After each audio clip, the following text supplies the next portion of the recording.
Hello tout le monde, j'espère que vous allez bien. Bienvenue dans ce premier jour de live où nous allons apprendre ensemble à organiser votre quotidien. Ça me fait extrêmement plaisir de vous retrouver. J'espère que tout va bien pour vous. Pouvez-vous me mettre dans le chat si on m'entend bien et si on me voit bien pour qu'on est sûr qu'il n'y ait pas de problème technique avant de commencer? Bienvenue à toutes celles qui nous rejoignent. Alors, de mon côté, hop, je vais préparer ma petite diapositive. Bienvenue à toutes, bienvenue à toutes. J'espère que vous êtes motivés, autant motivés que moi je le suis. N'hésitez pas à me mettre en commentaire de quel secteur vous venez. Tiens, ça me ferait plaisir de voir. Parce que moi, comme vous le savez, hein, je suis dans les Ardennes, mais voilà, je sais que vous me suivez à travers toute la France et du coup, ça me permet de voir un peu d'où vous êtes. De Moselle. Bienvenue les personnes de Moselle. Alors, Cindy, ça va bien et toi? Ça va très bien. Son image parfaite, tout fonctionne. Merci Cindy, merci Aurore. Cindy Nord-Pas-de-Calais, donc Isabelle Moselle. Maud dans les Landes. Vase, bonsoir. Je suis de la Marne, hein, on n'est pas loin, on est voisines. Aurore du Pas-de-Calais. Ah, on est quand même assez centré, j'ai l'impression, dans le nord-est, hein, quand même. Donc, c'est plutôt pas mal, c'est plutôt pas mal. Bien que toutes les personnes de toute la France sont bien, hein, il n'y a pas de souci là-dessus. Alors, bah, écoutez, on est parti pour 4 jours de live.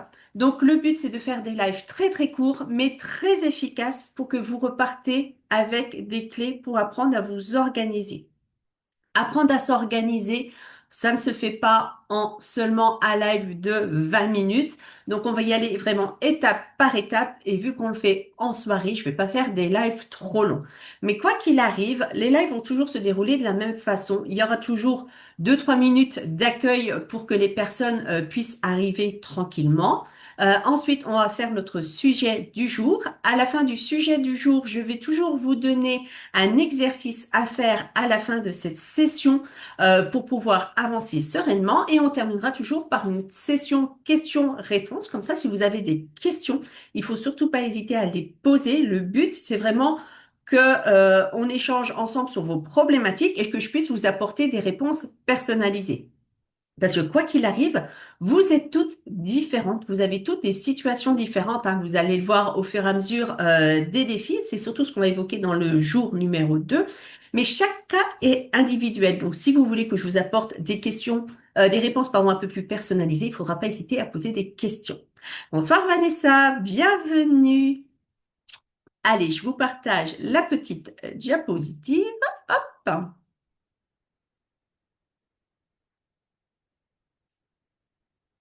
Là, je vais me caler ici, présenter en plein écran. Donc, si vous avez des questions, n'hésitez pas à les mettre dans le chat une fois de plus. Au fur et à mesure des diapos, je ferai des petites pauses pour pouvoir vous y répondre.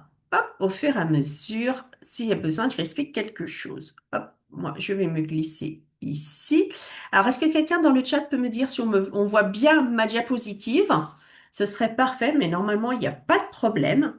En attendant cette réponse, on va quand même rappeler qu'on est parti donc pour 4 jours de live. Tous les lives seront à 21 heures sur Zoom.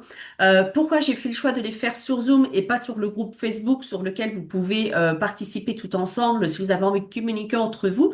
Parce que tout simplement, sur Zoom, je peux pas partager des diapositives et je pense que des fois, c'est important de vous partager des diapositives pour que vous puissiez mieux comprendre certains concepts ou voir tout simplement les exercices que je veux vous proposer. Alors, je vérifie dans le chat si tout est bon. Nickel, non, on voit pas, c'est revenu. Bonsoir à toutes. Donc, vraisemblablement, c'est bon, on voit, c'est parfait. OK. Donc, on est parti donc pour 4 jours de live. Aujourd'hui, on va vraiment faire une prise de conscience pour savoir dans quelle situation vous en êtes et comprendre que l'organisation, c'est pas qu'une seule chose, d'accord? Demain, on va faire un live pour vous preniez conscience que déjà, le temps n'est pas extensible. On a toutes des journées de 24 heures, mais surtout, c'est ce que je vous disais tout à l'heure, c'est qu'on a toutes des situations de vie complètement différentes, d'accord? Donc ça, on le verra demain et on va commencer à poser les premières bases de notre planning qu'on va mettre en place pour pouvoir nous organiser. Le jour 3, on va voir comment il faut structurer vos routines et surtout voir comment on peut déléguer certaines choses parce que le but, c'est de faire moins de choses qu'actuellement et surtout, les choses qu'on va réduire, faut les faire mieux. D'accord? Donc ça, c'est notre troisième jour. Et notre quatrième jour à proprement dit, on va mettre en place des routines, cette fois-ci pas sur une semaine, mais sur tout le mois pour pouvoir tenir le rythme tout au long de l'année. Parce que je le sais que la plupart d'entre vous, vous avez déjà essayé plusieurs fois de vous organiser et que malheureusement, vous n'arrivez pas à tenir sur la longueur. Donc, le but de ce quatrième jour, c'est de comprendre pourquoi vous n'arrivez pas à tenir et surtout comment faire. Voilà les petites astuces, les petites clés pour pouvoir tenir vraiment tout au long de l'année et surtout avancer sur des projets concrets. D'accord? Et pas juste faire les tâches vitales. Petite quand même présentation vite fait, mais en trois lignes, hein, parce que voilà, le but c'est pas que moi je me présente pendant 3 heures, mais voilà, moi c'est Laura pour toutes celles qui me connaissent pas. Donc moi je suis ardennaise et je suis conseillère en organisation et rangement depuis 2018. Donc à l'origine je désencombrais et rangeais les maisons des Ardennes, et en fait au fur et à mesure des rencontres que j'ai fait avec mes clientes, eh bien on parlait pas que du tri et de l'organisation de la maison, mais on parlait des repas, des finances, de l'administratif, de la délégation des tâches aux enfants et aux conjoints, etc. Et du coup, j'ai développé mon accompagnement pour pouvoir vraiment apporter des solutions à toutes les mamans débordées et j'en ai créé une méthode qui s'appelle Dispono. Et donc Dispono, c'est un programme en ligne que j'ai développé complètement et c'est avec des outils malins et des défis en vidéo. C'est un peu sous le même modèle que ce que vous allez découvrir là. Ce sont vraiment des vidéos étape par étape pleines de motivation pour passer à l'action. Mais je m'étends pas là-dessus parce que le but, c'est pas de faire un roman sur Dispono. Alors, c'est parti pour notre live. Déjà, pour apprendre à vous organiser, il faut vraiment savoir où vous en êtes actuellement dans votre organisation. Parce que dire qu'on n'est pas organisé, ça veut tout dire et ça veut rien dire. D'accord? Donc ça, on va l'évoquer ensemble, on va creuser là-dessus. Mais la première chose que moi j'ai envie de vous poser comme question, et c'est ça en fait qui va vous faire que vous allez être motivé tout au long de ce défi, c'est pourquoi réellement vous voulez vous organiser. D'accord? Il y a une raison profonde pour laquelle vous voulez vous organiser. Alors, chaque raison peut être individuelle, mais le but, c'est vraiment de savoir la vraie finalité de votre organisation. Parce que bien souvent, on a envie de s'organiser pour différentes façons, mais le but final, c'est de vous libérer, vous, d'accord? Ne plus subir le quotidien, ne plus avoir cette pression et ce stress et avoir une vie épanouie de femme et aussi en famille. Donc vous allez me dire, voilà, on veut se libérer du temps de qualité pour sa famille. On veut tout simplement reprendre le contrôle sur le quotidien parce que tout simplement, on est tellement désorganisé qu'on a l'impression qu'on ne contrôle plus rien, que le monde s'effondre autour de nous. On veut peut-être aussi tout simplement moins de stress et plus de sérénité. On veut aussi plus de temps pour soi. C'est vrai qu'en tant que maman, on gère à plus de 70 voire même 80% du quotidien de la vie de famille, mais nous, en tant que femmes, on peut s'oublier, on oublie de prendre le temps parfois de se faire belle le matin, tout simplement de prendre le temps de lire un livre parce qu'on veut être une bonne maman, on veut être une bonne épouse, on veut une belle maison et on s'oublie complètement. Et du coup, ben, c'est important aussi de vouloir du temps pour soi. C'est pas être égoïste, c'est essentiel aussi. Et surtout, le but final qu'on veut quand on s'organise, c'est d'avoir de la clarté dans notre tête. Je le sais parce que moi, je l'ai vécu à une certaine période de ma vie. Hein. Quand j'ai eu Enzo avait 1 an et que j'ai repris mes études et que mon mari faisait les 3-8, ma tête était vraiment remplie de plein d'informations, de choses à gérer, de choses à anticiper. Clairement, il faut suivre le rythme. Des fois, je perdais le fil dans les conversations que j'avais avec mon conjoint. Il était impossible pour moi de mémoriser les formations que j'étais en train de faire, ou tout simplement, quand Enzo me sollicitait de trop, parce qu'il avait qu'1 an, mais des fois, j'avais clairement, tout simplement, pas envie de m'occuper de lui. C'était un peu horrible de dire ça, mais au bout d'un moment, quand on est fatigué, qu'on n'en peut plus, on n'a qu'envie d'une seule chose, c'est de se mettre dans une bulle et dans son lit. Et je pense que le but aussi qu'on a quand on veut s'organiser, ben, c'est tout simplement alléger notre tête pour mieux dormir, pour mieux apprendre les choses, pour mieux apprécier les moments de la vie. Mais pourquoi c'est si dur de s'organiser? À votre avis, là dans le chat, n'hésitez pas à mettre en commentaire, mais pour vous, à votre avis, pourquoi c'est difficile de s'organiser? Alors, je voudrais bien avoir plusieurs pistes selon vous. Qu'est-ce qui fait que vous n'arrivez pas à vous organiser à l'heure actuelle? Pourquoi c'est difficile? Dites-moi tout dans le chat.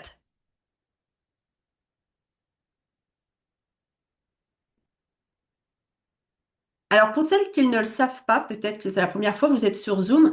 Quand vous êtes sur Zoom, quand vous regardez sur un ordinateur, tout en bas, vous avez différents onglets qui apparaissent et vous avez des petites bulles qui s'appellent chat. Donc là, vous pouvez cliquer là-dessus pour mettre vos petits messages. Et si vous regardez sur votre téléphone, c'est pareil, ça va être tout en bas et vous allez pareil avoir deux petites bulles de conversation et ça doit être marqué discuter normalement. Et là, vous cliquez dessus, vous pouvez mettre votre message si vous voulez participer et répondre. Bien entendu, il n'y a pas d'obligation de mettre un message pour partager votre expérience. Vous avez complètement le droit de juste regarder les vidéos si vous vous sentez pas prête et OK à partager des choses de votre vie privée. Rassurez-vous, il n'y a pas d'obligation, hein. Venez comme vous êtes et surtout faites-le avec votre sentiment à vous. Alors, du coup, qu'est-ce qu'on a dans le chat? Alors, on a trop de choses et on ne sait pas par où commencer pour ma part. C'est vrai que ne pas savoir par où commencer, c'est difficile pour s'organiser. On se met trop la pression et on veut tout faire rapidement. Oui, Laetitia, c'est une réalité aussi. On a trop de choses à faire et peu de temps pour le faire. C'est vrai que c'est aussi une raison qui semble que c'est si dur de s'organiser. Toutes ces raisons, en fait, elles sont valables. Et effectivement, moi je trouve que organiser, c'est pas juste une question de volonté, parce qu'on a toute la volonté de faire, mais on peut avoir des blocages qui sont souvent plus profonds qu'il n'y paraît, d'accord? Et l'organisation, elle est influencée forcément par plusieurs choses. Déjà, un, nos propres émotions, notre état de fatigue et de stress. C'est aussi notre état psychologique, quand on se sent dans notre tête, et aussi notre environnement. Donc leur environnement, c'est assez large, mais l'environnement, ça va être déjà l'autonomie des enfants, ça peut être aussi la participation au nom du conjoint, ça va être aussi votre environnement, votre habitation, est-ce qu'elle est désencombrée ou très encombrée, et ça va être aussi toute l'influence extérieure, notre vie professionnelle, les réseaux sociaux, la société, l'influence d'une amie, d'une sœur, etc. Alors je vois qu'il y a encore des messages, alors je vais continuer à lire. Pour ma part, je n'arrive pas à finir une chose. Quand je commence, je ne sais pas rester concentrée. Ah, ça arrive souvent aussi, Maud. On va le voir tout ça au cours des défis, donc ça me fait plaisir qu'on en parle. Des tâches qui sont contraignantes, on les évite. Des activités sont plaisantes et on y passe plus de temps et du coup, c'est le bazar, on se disperse. Ben, vous voyez, vous avez toutes des raisons différentes qui font que vous êtes freiné. Et c'est ce que je vous disais, on a toutes des situations tellement différentes qu'on ne peut pas apporter qu'une seule solution et unique. Mais en tout cas, les points communs qu'on peut trouver, c'est qu'il y a quatre freins majeurs. Donc, il y a le perfectionnisme. Déjà, la peur de ne pas faire assez bien qui nous paralyse avant même de commencer. Ça arrive souvent quand on voit toutes les mamans sur les réseaux sociaux qui arrivent à être une organisation au top, etc. Ben, des fois, ça nous fait peur parce qu'on ne se sent même pas capable, nous, d'y arriver par nous-mêmes. Et du coup, on baisse les bras, on cherche même pas à s'organiser. Des fois, ça peut nous faire peur. Ensuite, il y a la pression sociale, parce que nous attend les autres, hein, on veut qu'on soit une maman parfaite, que nos enfants soient propres, qu'on mange équilibré, qu'on fasse du sport, que nos enfants fassent de la musique, qu'ils fassent la méthode Montessori, tout ça et tout. On nous donne tellement d'injonctions que des fois, ben, ça nous freine aussi dans notre organisation. Ce qui fait aussi que des fois qu'on n'arrive pas à s'organiser, ben, c'est tout simplement que on a testé une organisation, mais on n'a pas soit mis en place de bons outils, ou soit on n'a pas été cadré, et du coup on s'éparpille et on s'épuise. C'est-à-dire qu'on teste plein de méthodes qui ne sont pas forcément adaptées à notre situation, à nous, et du coup, ben, on essaye pendant 15 jours, 3 semaines, et on voit que ça fonctionne pas, et on laisse tomber, et on retombe dans nos travers. Et ça, c'est épuisant. C'est épuisant de ne jamais trouver notre propre bonne méthode. Et tout simplement, il peut y avoir aussi le fait qu'on n'arrive pas à s'organiser. Ben, c'est le simple fait qu'on n'arrive pas ou qu'on ne peut pas déléguer certaines tâches parce que potentiellement on se dit que si on le fait toute seule, on va faire mieux et plus vite, ou tout simplement on pense que les autres ne sont pas capables de le faire parce que soit ils sont trop petits ou soit parce que tout simplement ils sont pas assez présents. Moi, je le vois souvent, on me dit, ben oui, mais moi, mon conjoint, il rentre tard du travail, il a un travail épuisant. Ben, quand il rentre, moi, je lui délègue pas des tâches. Ben ouais, mais vous aussi, je pense que vos journées sont tout autant chargées, mais c'est des freins qu'on se met tout seul aussi. Ou tout simplement, ça peut être une conversation que vous n'avez pas eue dans le couple dès le départ quand vous êtes mis en ménage. Et avec l'arrivée des enfants, vous n'avez toujours pas évoqué le sujet de la répartition des tâches. Et ce qui fait qu'à un moment, ben, la vie fait que à aucun moment, ben, personne ne vient vous épier. D'accord? Donc, du coup, identifier selon vous ce qui vous freine actuellement, c'est déjà un premier pas vers la libération. Mais ce qu'il faut savoir, surtout, c'est que l'organisation, pour moi, c'est bien plus que le ménage. Bien souvent, c'est vrai que moi, quand je vous pose des questions sur les réseaux sociaux, qu'on discute sur les groupes Facebook, etc., ou que je vous ai en conversation privée, vous me dites, je n'arrive pas à être à jour dans mon ménage, ou je n'arrive pas à être régulière dans le tri de ma maison, ou je n'arrive pas à gérer les devoirs des enfants et je suis toujours en retard sur mes formations et mes projets. Je n'arrive pas à aller au bout de mes loisirs créatifs. Bien souvent, en fait, vous me donnez qu'un seul élément ou deux de votre organisation. Mais pour moi, l'organisation, c'est vraiment quelque chose de très complet. D'accord? C'est pas qu'un seul domaine, c'est plusieurs domaines. Et ces différents domaines, pour moi, ils sont ici représentés sur son graphique et j'en ai identifié 9. En fait, l'organisation, c'est 9 domaines de vie qui font que s'il y en a un des autres qui fonctionne pas, ça va influencer sur toute votre organisation et c'est ça qui va vous créer de la charge mentale. Pour moi, déjà, il faut identifier la gestion du temps. Est-ce que vous savez gérer votre temps?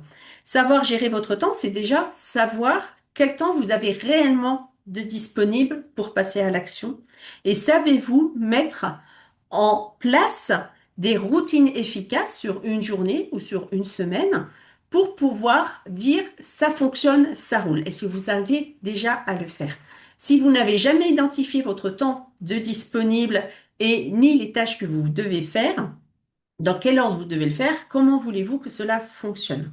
De même que quand on se lance sur des projets, par exemple sur la rénovation d'une maison pour faire des travaux, ou qu'on se lance aussi sur le tri de la maison, si vous ne savez pas quel temps vous avez de disponible pour pouvoir mettre en place ces actions-là sur la durée, parce que trier une maison, par exemple, ça ne prend pas malheureusement que 2 heures une seule fois dans la semaine, ça prend vraiment beaucoup de temps, c'est plusieurs sessions eh bien forcément, ça ne va pas fonctionner. Donc, savez-vous gérer votre temps? Et de même que quand on dit savez-vous gérer votre temps, est-ce que vous savez, par exemple, ça c'est un exemple que j'adore donner, mais à quelle heure vous devez être prête le matin, vous et vos enfants, pour ne pas être en retard à l'école et au travail. Vous voyez? Si vous me dites non, moi tous les matins, c'est la course, on n'arrive pas à mettre en place une routine et on est toujours en retard, c'est que vous ne savez pas gérer votre temps. Donc ça, c'est un premier domaine. Le deuxième domaine, c'est les tâches ménagères. Les tâches ménagères, bien souvent, on croit que c'est juste nettoyer la maison, mais pour moi, les tâches ménagères, ça va un peu au-delà, hein. Il n'y a pas que nettoyer la maison, mais il y a aussi tout ce qui va être les lessives. Il y a le rangement de la maison à proprement dit. Il va y avoir tout ce qui est aussi nettoyage de printemps. Il va y avoir le nettoyage des draps, de la chambre, etc. Vous voyez, ça, les tâches ménagères, c'est pas qu'une seule chose. Ce sont des tâches qu'on peut faire tous les jours, pardon. C'est des tâches qu'on va faire toutes les semaines, mais aussi tous les mois ou tous les trimestres. Et ça, c'est important. Savez-vous, vous, quelles sont les tâches ménagères qui sont importantes pour le bon fonctionnement de votre foyer? Et savez-vous les faire de façon régulière? C'est-à-dire, avez-vous essayé de les planifier de façon régulière pour avancer? Ça, on va le voir plus en profondeur dans le live de demain. et le live du jour 3. Mais je vais vraiment vous apprendre à identifier quelles sont les tâches les plus importantes pour le bon fonctionnement du foyer et comment les planifier sur une semaine ou sur une journée pour pouvoir vous voir avancer sereinement et faire que vous avez toujours une maison agréable et surtout sans vous épuiser. Le troisième domaine, que moi je trouve qu'il est important aussi de prendre en compte dans votre organisation, c'est votre maison. Et qu'est-ce que j'entends par votre maison? C'est l'encombrement de votre maison. On le sait, une maison qui va être encombrée, c'est une maison qui n'est pas facile à ranger. Une maison qui veut dire pas facile à ranger, ça veut dire qu'à chaque fois que vous allez faire vos sessions de ménage, donc le ménage pour moi c'est faire les poussières et nettoyer les sols, avant vous allez passer beaucoup de temps à ranger. Et c'est ça qui est épuisant. Et c'est ça qui ramène aussi beaucoup de pollution visuelle et qui vous amène de la charge mentale. Quand vous vous levez le matin et votre maison elle est en désordre, vous commencez déjà votre journée de manière grognon. Donc ça, c'est important aussi à prendre en compte. Est-ce que votre maison, elle est désencombrée? Est-ce qu'elle est allégée ou pas? Ou est-ce que l'encombrement pollue votre esprit? Le quatrième, pardon, domaine qui est important dans votre organisation, c'est ce que votre famille a proprement dit, c'est-à-dire la composition de votre foyer. Ça, c'est pareil, c'est important de le prendre en considération. Quand on a des horaires de travail différents par rapport au conjoint, imaginez que vous ou votre conjoint, vous avez soit des horaires de journée ou soit des horaires de nuit, ou peut-être même le week-end. Forcément, si vous n'êtes pas ensemble à la maison, pour l'organisation, c'est pas facile, surtout pour la gestion des enfants. Pareil, dans la composition de votre foyer, si vous avez des enfants en bas âge, par exemple, moi j'ai eu dernièrement le cas d'une maman qui avait trois enfants, dont un bébé de 6 mois, mais l'enfant le plus grand avait seulement 4 ans. Ben, je comprends que c'est compliqué pour s'organiser parce que quoi qu'il arrive, les enfants, ils sont pas autonomes et ils ont énormément besoin de nous. Donc ça, c'est important aussi de prendre en compte la composition de votre foyer dans votre organisation. Donc là, il y a certaines actions qu'on va pouvoir mettre en place pour alléger votre quotidien. Je vous donnerai ces astuces au fur et à mesure des derniers jours, des prochains jours, pardon. Mais il n'y a pas de baguette magique. Je ne peux pas faire grandir comme ça d'un claquement de doigts vos enfants. Et il y a un cap à passer quand on est parent. Effectivement, ce sont les premières années où on doit être vraiment très présente pour les enfants et qu'on n'a pas le choix que de s'occuper d'eux parce qu'on ne peut pas les laisser en autonomie. La cinquième chose qui est importante dans votre organisation, c'est aussi votre alimentation. Qu'est-ce que j'appelle votre alimentation? C'est surtout la gestion des repas. On le sait, on n'a pas le choix de manger parce que si on ne mange pas, ben notre corps n'a pas d'énergie et on n'est pas bien. Il faut qu'on se nourrisse. Et qui dit on doit se nourrir, on doit planifier nos repas. On doit cuisiner du moins des repas régulièrement. Donc la question qu'il faut savoir, c'est à l'heure actuelle, comment vous vous sentez, vous, par rapport à l'organisation de vos repas? Est-ce que vous gérez ou pas? Est-ce qu'il y a des choses à améliorer? Ou est-ce que tout simplement, vous êtes tellement à la ramasse sur ce sujet-là que de toute façon, vous ne planifiez même pas vos courses et tous les soirs, ça se finit avec steak haché pâtes. Il n'y a pas beaucoup de légumes parce que les enfants sont difficiles et que vous savez même pas comment apporter des légumes de façon maligne pour leur en faire manger. Ou tout simplement, vous n'avez pas le temps de gérer des repas et que vous manquez d'astuces. Donc ça, c'est un domaine aussi important, l'organisation des repas. Ensuite, il y a deux autres domaines qui sont quand même un tout petit peu liés selon moi. C'est la gestion de l'administratif et la gestion des finances. Il faut savoir que les finances, par exemple, c'est le troisième sujet de dispute dans le couple après les tâches ménagères et l'éducation des enfants. Les finances, c'est vraiment quelque chose qui peut nous fatiguer, nous stresser. Ça peut être un point noir.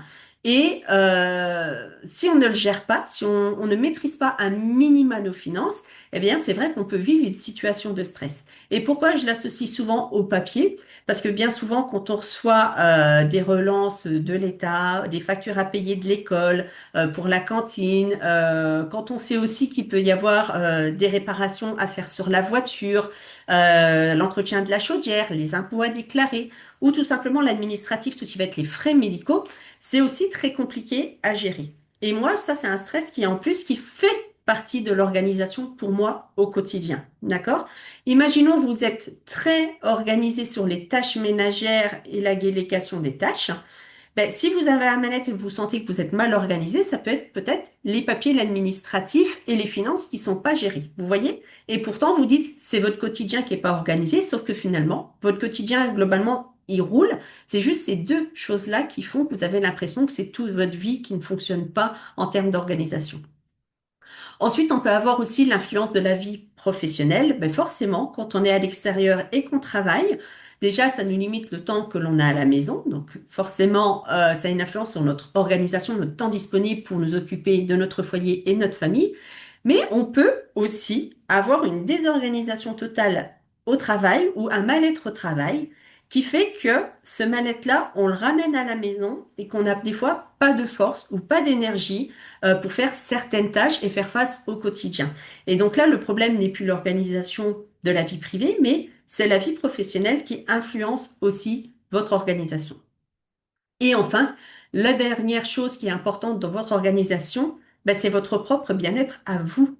Est-ce que vous prenez le temps de souffler? Est-ce que vous prenez le temps de respirer, d'avoir du temps de qualité pour vous? Alors, du temps de qualité pour vous, c'est pareil, chacune a sa propre perception, pardon, du temps de qualité. Moi, par exemple, le temps de qualité pour moi, ça va être prendre mes cours de guitare. Donc, je me suis forcée à prendre un professeur pour faire mes cours de guitare à l'extérieur. Voilà, c'est du temps de qualité pour moi. Mais du temps de qualité, c'est aussi pour moi partager un DVD en famille, par exemple, le vendredi soir. Certaines personnes vont vouloir dire que c'est aller pouvoir faire 1 heure de marche, ou ne serait-ce même que 20 minutes de marche 3 fois par semaine. Il y en a d'autres, ça sera pour lire un bon bouquin, prendre un bain. Et certaines personnes, ben, elles n'auront tellement plus le temps de prendre du temps pour elles que leur bien-être, ça leur passe au-dessus de la tête parce que ben, il y a plein de choses à gérer. Sauf que n'oubliez pas que si vous, vous allez bien, si maman va bien, en général, tout va mieux dans la maison parce que vous êtes assez forte pour faire face au quotidien. Et bien sûr, dans votre bien-être, ce qu'il faut prendre aussi en compte, et c'est des conversations, c'est une conversation très touchante que j'ai vue sur les réseaux sociaux et c'était une maman qui partageait son quotidien, qui expliquait qu'elle était maman solo, que c'était difficile et qu'elle avait déjà elle des problèmes de santé, mais qu'en plus elle s'occupait de ses enfants qui avaient une situation de handicap. Et c'est vrai qu'on n'y pense pas non plus, mais parfois on peut être aussi aidant soit de nos enfants ou soit aidant de nos aidés, de nos parents ou de nos grands-parents ou peut-être d'un conjoint qui est malade aussi. Et ça, ben, ça affecte aussi beaucoup notre bien-être. Et forcément, ça a une influence aussi sur toute notre organisation. Donc ça, je veux vraiment que vous preniez conscience que l'organisation, c'est pas que les tâches ménagères, d'accord? C'est un tout. Et moi, je veux que, c'est votre exercice de ce soir, vous prenez déjà conscience de ça. Alors, soit vous pouvez reproduire ce petit schéma pour toutes celles qui vous avez eu votre mail ce matin avec votre cahier d'exercice. Vous avez ce petit graphique, voilà, qui est représenté. Et j'aimerais que vous fassiez votre auto-analyse. Donc, c'est sur 1 à 10. Et pour chaque domaine de 1 à 10, donc 0 c'est ça va mal, 10 c'est ça va très bien, vous vous dites où vous vous placez par rapport à votre niveau de bien-être, d'accord? Et vous allez vous créer comme ça, moi c'est un exemple ici, que vous avez un petit schéma pour savoir finalement qu'est-ce qui va réellement ou pas dans votre organisation. Parce que moi, je le vois quand je fais mes sessions découvertes avec les mamans, c'est une session découverte de 30 minutes que j'offre. C'est un premier pas vers l'organisation. Et quand je discute avec elles, moi, je les laisse parler, en fait, les 30 premières minutes. Et je leur dis, dites-moi tout ce qui ne va pas dans votre organisation. Et en fait, quand on creuse et qu'on discute, il y a beaucoup de choses qui vont bien. En fait, elles vont me dire, bah oui, finalement, mes enfants, oui, ils ont 9 et 11 ans. C'est vrai que des fois, je répète, mais ils sont autonomes sur certaines choses. Ils savent mettre leur linge au sale. Ils savent débarrasser la table. Oui, mon conjoint, c'est vrai que je me plains parfois qu'il ne m'aide pas, mais tout ce qui est les travaux à l'extérieur ou les travaux de la maison, le jardinage, c'est lui qui gère. Ben, c'est vrai que par exemple, j'avais jamais pensé que c'était ma vie professionnelle qui finalement influençait négativement ma vie à la maison parce que je suis tellement concentrée. Et surtout pour la vie professionnelle, c'est des personnes qui sont entrepreneurs, par exemple. Elles sont tellement focus sur leur entreprise qu'elles se disent, allez, ce soir, j'arrête à 18 heures, mais potentiellement, elles vont avoir un rendez-vous à 18 h, 19 h, elles vont travailler un peu plus tard. Et puis le samedi matin, au lieu d'avoir du temps pour faire du ménage ou s'occuper de leurs enfants, passer du temps de qualité en famille, eh bien, elles vont dire, ben non, je vais gérer des mails. Et en fait, elles se rendent plus compte que c'est pas le quotidien. de la vie à la maison qui ne va pas. En fait, c'est la gestion de leur entreprise qui, elle, n'est pas cadrée. Donc ça, c'est votre premier exercice que je vous demande pour ce soir, c'est de prendre conscience quels sont les domaines dans votre vie qui fonctionnent très bien, parce que je suis sûre qu'il y a des choses qui fonctionnent bien. Alors peut-être que vous allez dire que vous n'êtes pas à 10 au top, mais peut-être que vous êtes à 7, à 7, à 8, et il y a peut-être des domaines où vous allez être peut-être à 3, à 2, d'accord? Mais ça, c'est important de l'identifier. Et quand vous allez identifier cela, ça vous permettra de savoir aussi où vous devez mettre votre énergie pour pouvoir équilibrer votre roue. Le but n'est pas d'avoir 10 partout, parce que c'est impossible de toute façon d'avoir 10 partout. Même moi, qui suis une professionnelle de l'organisation, je suis pas là pour vous vendre des paillettes, du rêve et de l'irréaliste. On ne peut pas être à 10 partout, parce que dans notre quotidien, il va forcément y avoir des choses qui vont faire des aléas qui font qu'on va être désorganisé. Par exemple, si vous vous êtes pris la tête le matin avec votre enfant parce qu'il n'avait pas réalisé ses tâches, ben vous allez être grincheuse toute la journée. Donc, vous n'allez pas pouvoir être au top toute la journée sur vos tâches. Si vous avez du retard sur un dossier dans votre vie professionnelle et que votre patron est derrière vous en disant demain, grosse réunion importante, vous allez stresser et ce stress, vous allez le ramener à la maison. Pareil pour la gestion de votre temps. Quand vous allez être fatigué, que vous allez être malade ou que vos enfants vont être malades ou tout simplement vous allez par exemple suivre une nouvelle formation ou que c'est les vacances scolaires ou qu'il va y avoir des ponts. Là, on l'a enchaîné beaucoup de ponts. Ça va avoir forcément une influence sur votre gestion du temps et votre gestion du quotidien. Donc forcément, il va y avoir un déséquilibre. Mais le but, c'est de trouver une harmonie dans tout ça et une bonne façon de fonctionner pour faire face justement à tous ces imprévus et à tous ces aléas. Et c'est ce qu'on va voir dans les prochains jours. Mais du coup, l'exercice du jour que je vous demande, c'est de un, évaluer votre charge mentale. Mettez-moi une note de 1 à 10 où vous vous situez dans votre charge mentale. Donc, on va dire que en dessous de 5, c'est vraiment tous les jours, vous avez très mal à la tête. Vous êtes agressive, vous parlez mal, vous dormez très mal, etc. Vous vous réveillez la nuit, vous pensez à plein de choses. Et en journée, vous vous rappelez de quelque chose, vous ne le notez pas. Le soir, vous avez tout oublié. D'accord? On va dire ça, c'est en dessous de 5. 5, c'est, allez, 5, 6, on va dire, c'est ça va, j'arrive à gérer certaines choses. Le ménage, je sais pas, ça fonctionne bien, mais par contre, c'est le tri de la maison qui va pas ou l'administratif et les papiers. OK? Et on va dire 7, 8, pourquoi pas 9, c'est finalement tout roule. D'accord? Et que c'est moi qui me mets trop la pression, finalement, je suis plutôt pas mal. OK? Donc, mettez-vous une note globale et faites ce petit schéma. Donc, soit vous le faites sur papier, ou sinon, si ça vous intéresse, si vous n'avez pas envie de le faire sur papier, prenez 3 minutes et vous pouvez aller sur mon site internet www.dispono.fr. Et en fait, quand vous arrivez sur la page d'accueil, vous avez ici Je veux mon bilan gratuit. Vous cliquez dessus. Et en fait, ça va être un QCM, donc un questionnaire à choix multiples avec 16 questions. Et ça va vous donner votre représentation graphique avec votre note. Donc ça, vous recevez les informations par mail. Et au moins, vous avez une réponse personnalisée et vous avez votre propre schéma qui est fait. Donc ça va vous prendre que 3 minutes.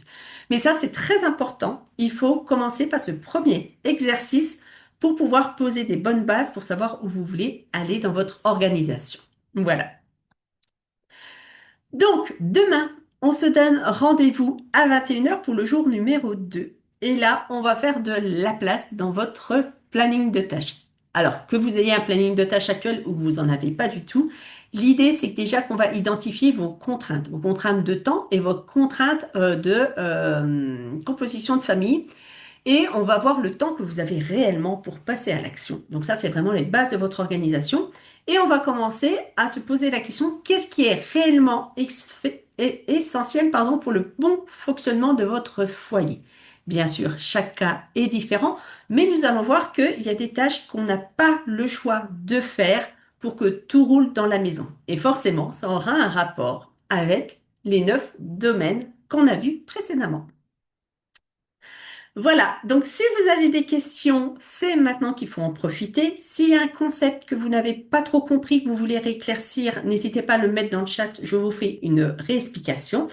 Mais voilà, le but, c'est vraiment maintenant qu'on passe un temps de questions-réponses. Allez, j'arrête le partage. Voilà, et c'est parti. Maude, je bosse à la maison, compliqué de faire la part des choses, c'est le cas. Non, mais ça, clairement, quand on travaille à la maison, et ça peut être aussi une similitude avec les personnes qui sont soit en arrêt maladie ou soit aussi qui viennent d'arriver en retraite, d'accord? Quand on est à la maison, si on ne pose pas un cadre, c'est-à-dire qu'on ne met pas des blocs-temps définis, eh bien forcément, on se désorganise. Déjà, c'est complètement normal.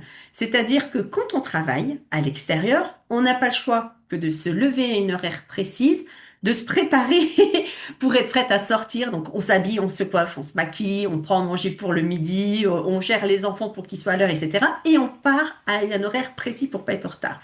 Et du coup, le soir, quand on rentre, on sait quand on enchaîner nos tâches parce que on n'a pas le temps de le faire tout au long de la journée. Et du coup, quand on se retrouve à la retraite ou qu'on tombe en arrêt maladie, qu'on se retrouve à la maison ou qu'on a une entreprise à la maison, eh bien souvent, ce qu'on fait, c'est qu'on se dit qu'on a un peu plus de souplesse sur les horaires et là, on devient complètement désorganisé. C'est-à-dire qu'on se met plus la pression pour cuisiner parce qu'on se dit qu'on aura le temps de le faire dans la journée. Pareil pour le travail, on va se dire ah ben tiens, on devrait dans la bonne conscience se dire je commence à travailler mon entreprise à 9 heures parce que les enfants partent à l'école à 8h30. Sauf qu'en réalité, on va se dire, oh ben tiens, il y a une lessive à pendre, je vais pendre ma lessive. Oh ben tiens, il y a un jouet qui traîne, je vais commencer à le ranger. Puis on va se faire un thé. Et puis, on va commencer à plus avoir trop envie de travailler parfois, surtout si on n'a pas un rendez-vous avec une cliente en visio qui nous fait qu'on est vraiment précis. Et puis là, du coup, ben, on va peut-être commencer à travailler, il va être 10 heures moins le quart. Voilà, on va forcément décaler.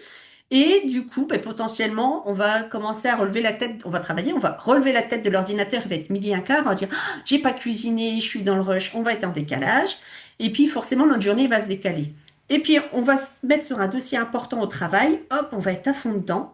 Et d'un coup, on va relever de la tête et on va dire, mince, les enfants sont en train de rentrer de l'école, j'ai pas fini de bosser, il faut que je finisse mon dossier. Et vous allez être complètement désorganisé et vous n'aurez pas eu votre sas de décompression comme vous pouvez avoir quand vous êtes dans la vie active ou par exemple, vous quittez la porte de l'entreprise et vous faites un temps de trajet en voiture ou peut-être à pied, que vous allez rechercher vos enfants, vous avez un petit sas de décompression et quand vous rentrez à la maison, vous êtes prêt à attaquer des tâches ou à partager un goûter en famille. Tandis que là, vous êtes dans la maison et du coup, ben, vous avez toujours pas de frontières.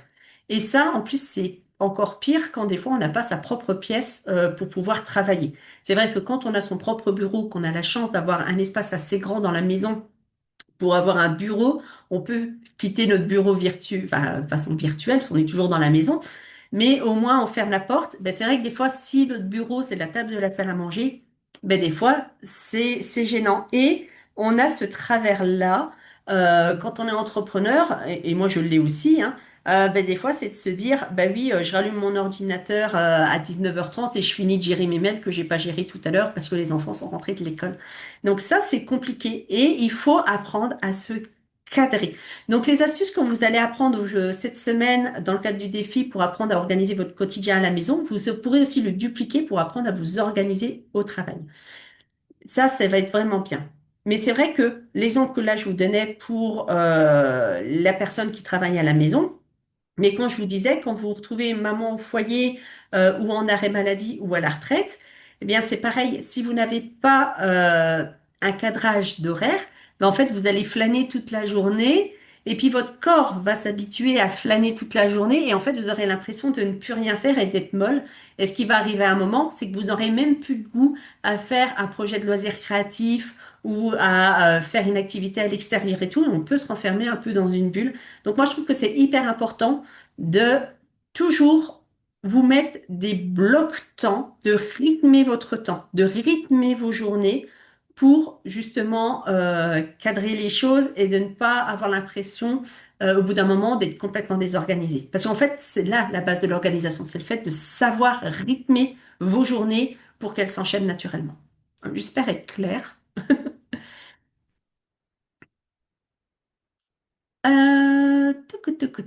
Cindy, donc pour là, évaluer notre temps avec notre note de 1 à 10, si je veux me bloquer du temps pour mes loisirs créatifs, mes filatures, tu mettrais dans le domaine bien-être. Ben, en fait, comme je disais tout à l'heure, tous les domaines ont une influence sur l'organisation. C'est-à-dire que le loisir créatif, effectivement, c'est ton bien-être, c'est ton épanouissement personnel, c'est tes plaisirs à toi qui font que tu vas te sentir bien dans ta vie.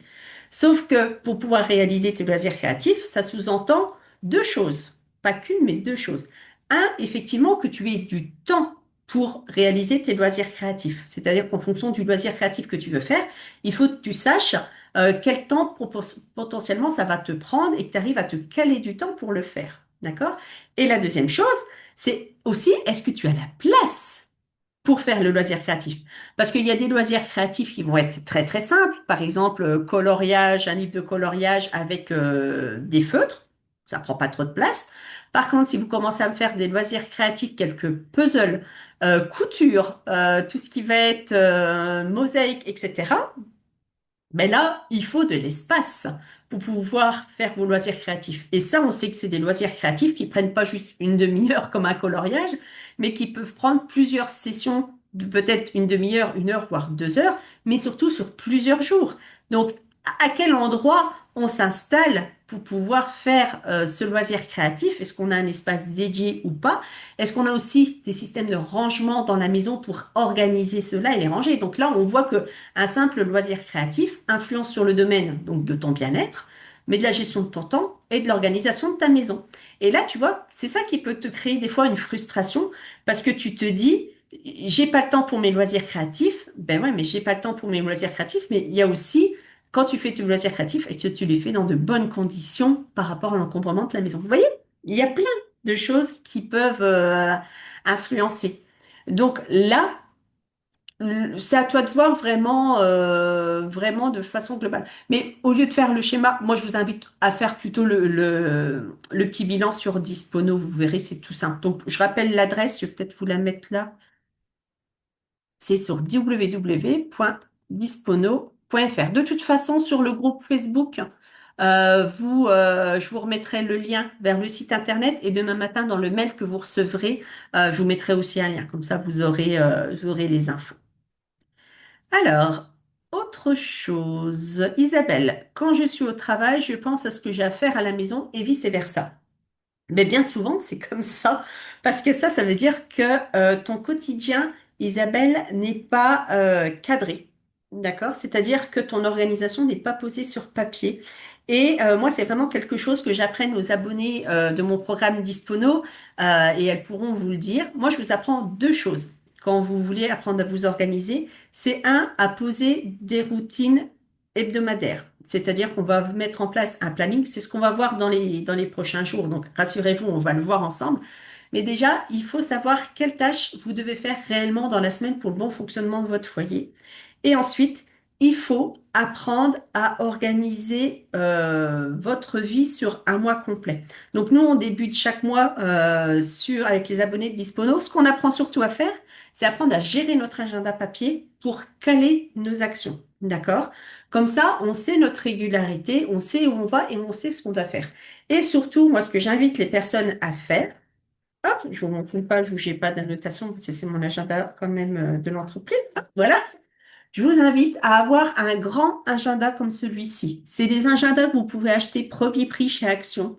Je suis pas partenaire de chez Action, hein. Je suis pas payée, mais bon, c'est pour vous dire petit budget. Mais un agenda comme ça, en moyenne, ça va vous coûter moins de 5 euros. Et ce qui est bien, c'est que c'est des semainiers où vous avez toute votre semaine avec des créneaux horaires d'une demi-heure.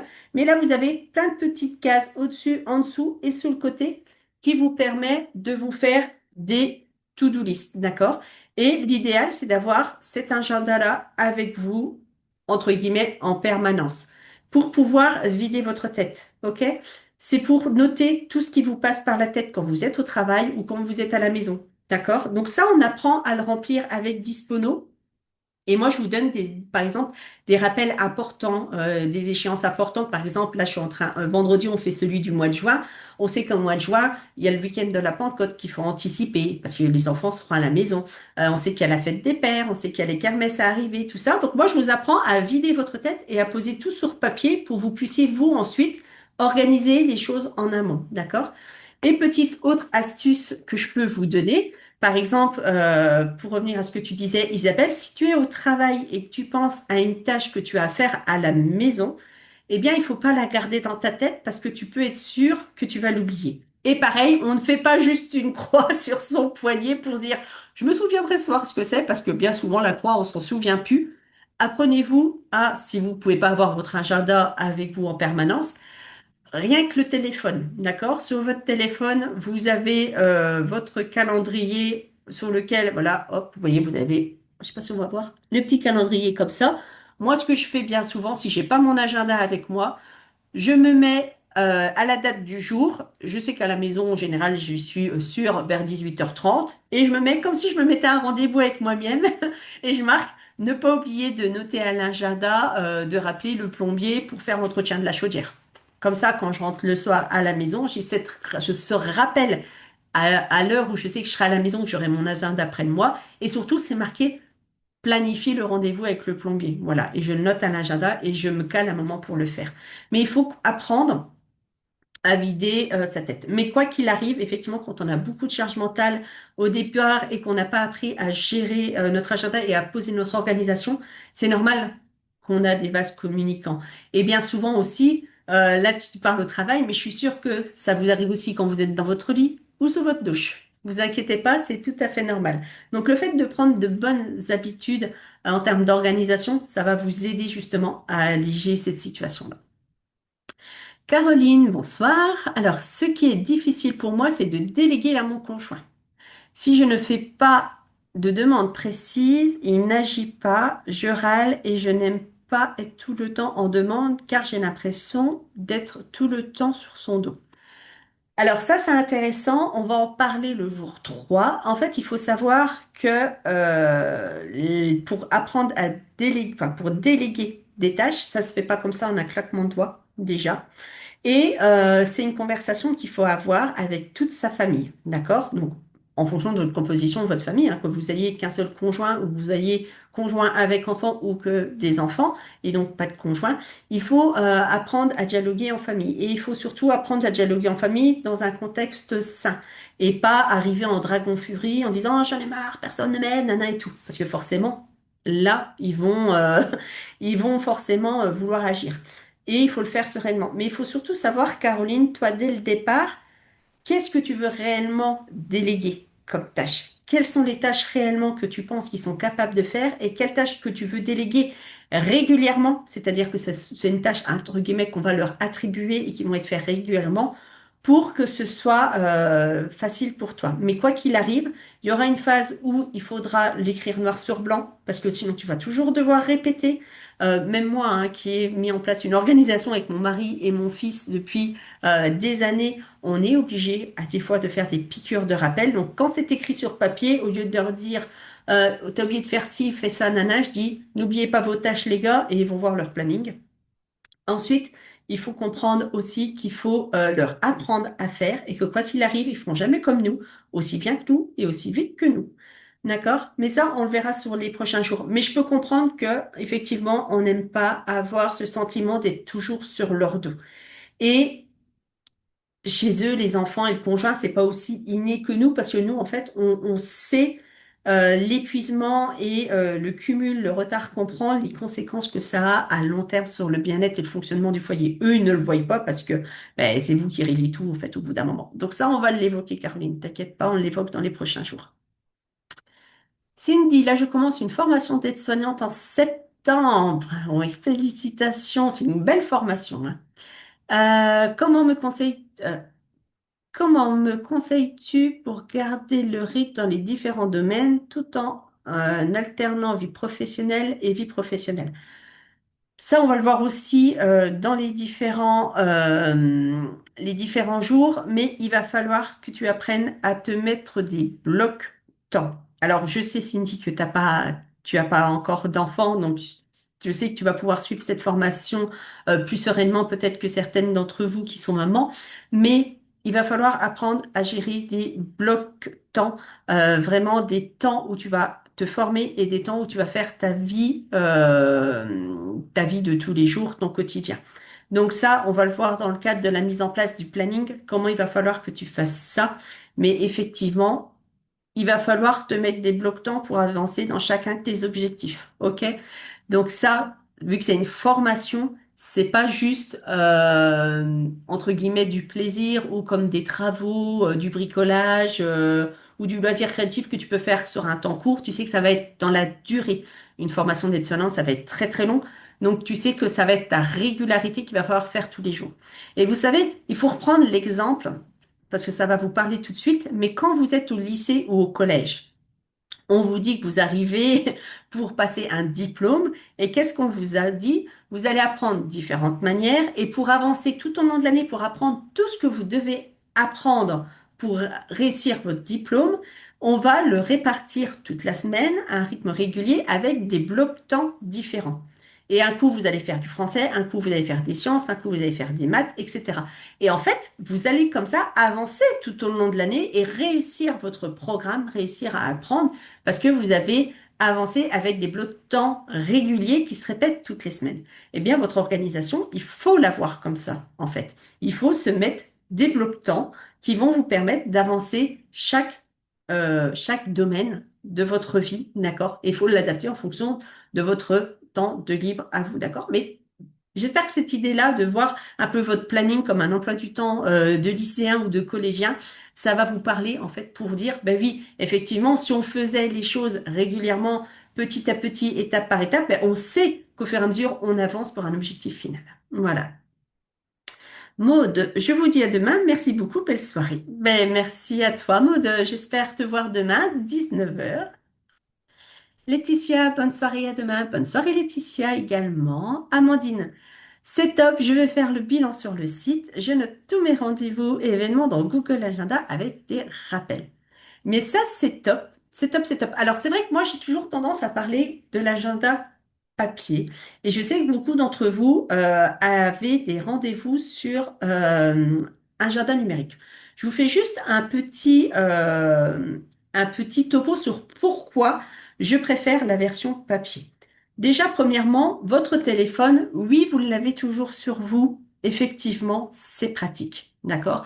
Oui, il y a des rappels qui se font automatiquement. C'est pratique aussi. Ça, je ne dis pas le contraire. Par contre, il suffit que quand vous avez votre rappel qui s'affiche et que vous êtes au téléphone ou vous êtes en train de flâner sur les réseaux sociaux, que vous êtes en train d'envoyer un messenger à votre maman, par exemple, eh bien, qu'est-ce que vous faites? Excusez-moi, vous swipez votre appel. Et si vous swipez votre appel, qu'est-ce qui se passe? Ben, le rappel, il a disparu. Et est-ce que vous croyez réellement que 10 minutes après avoir discuté avec votre mère, votre belle-mère ou fait ce que vous étiez en train de faire, vous vous souviendrez qu'il y aura le rappel. Si vous avez beaucoup de charge mentale, vous risquez de passer à côté. D'accord? Premièrement. Deuxièmement, je prends un petit coup. Deuxièmement, je trouve que sur le téléphone, vous n'avez pas la possibilité d'avoir une vraie vision sur votre organisation de façon claire et agréable. D'accord? Je vous explique. Quand vous avez votre agenda papier, d'accord, quand vous voulez faire votre planification sur le mois, c'est ce que je vous expliquais qu'on faisait avec les abonnés de Dispono tous les débuts de mois. En l'occurrence, ce mois-ci, c'est vendredi là, vendredi à 20h45 qu'on le fait. Quand vous prenez votre agenda papier, vous allez pouvoir souligner en rouge. Vous allez pouvoir barrer des jours où vous voulez rien faire. Vous allez pouvoir vous dire, par exemple, la kermesse de mon fils, c'est le 21 juin. Vous le notez, d'accord? Mais vous allez pouvoir tout de suite, en tournant votre page, la semaine précédente, penser à vérifier qu'il a bien un short en jean et un t-shirt rouge. Pensez à acheter le cadeau de la maîtresse. Pensez, vous allez pouvoir faire des to-do list là-dessus. D'accord? Quand vous allez aller pour aller aux courses, si vous devez acheter un t-shirt rouge, si c'est dans votre agenda, vous savez quand est-ce que vous allez aller aux courses. Vous pouvez rajouter dans votre to-do list des courses à acheter que vous ferez sur votre agenda, le fameux t-shirt rouge. D'accord? Moi, je trouve que c'est vachement mieux. C'est pareil si par exemple on vous dit je veux caler un rendez-vous chez le médecin. Ben, quand vous regardez votre agenda numérique, moi je trouve que c'est toujours pas clair. Et par contre, si vous avez un agenda comme ça et que vous avez dans cet agenda l'habitude de partager avec vos conjoints et vos enfants, vous savez qui fait quoi et quand.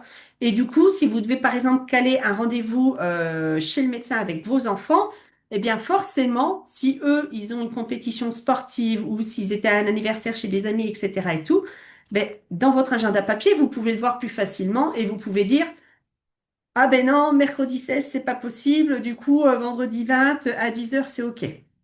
Vous le voyez tout de suite à l'instant T.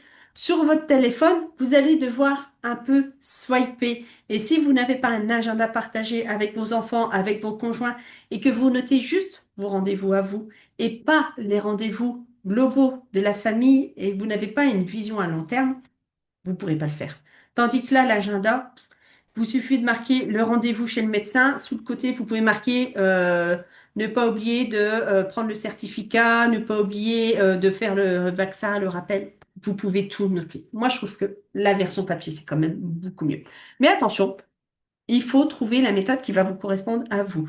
Donc, effectivement, pour toi, Amandine, si ça fonctionne très très bien, eh bien, continue ainsi. D'accord? Moi, je donnais juste mon, mon regard de professionnel de l'organisation qui a l'habitude de conseiller la version papier aux familles et qui me disent qu'elles ont vraiment des bons résultats, mieux que sur le numérique. Mais si ça fonctionne très bien pour toi, Amandine, surtout, tu le gardes. D'accord? C'est très important. Ça, c'était au cas où tu trouvais qu'il y avait des couacs ou qu'il n'y avait pas de synergie de famille.